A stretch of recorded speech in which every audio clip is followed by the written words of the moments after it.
Bonjour, je m'appelle Magali Lefebvre et je suis autrice dans les littératures de l'imaginaire.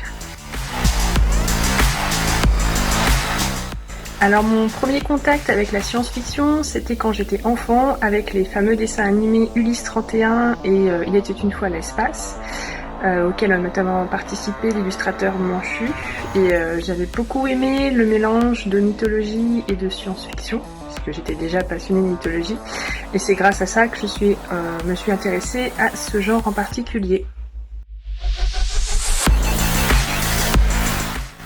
En tant qu'autrice, ce qui m'intéresse dans la science-fiction, c'est qu'on extrapole, on va plus loin par rapport à des sujets actuels, on essaie de se projeter dans l'avenir tout en ouvrant plein de portes, enfin, plein de possibilités. On peut également mélanger des genres, il existe ce qu'on appelle la science fantasy qui mélange la science-fiction et la fantasy. Et comme j'ai tendance à m'orienter plus vers la fantasy, j'aime beaucoup ce mélange des genres.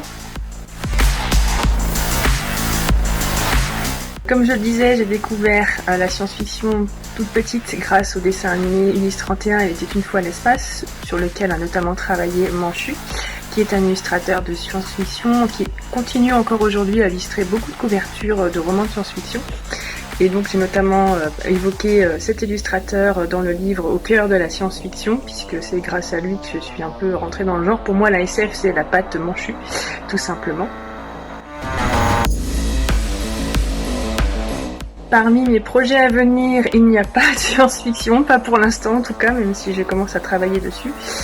Et que j'ai une nouvelle qui est parue également dans ce sujet-là chez Géante Rouge l'année dernière. Il va donc y avoir donc le tome 2 de Bérénice Libretti qui sort au mois de septembre 2022.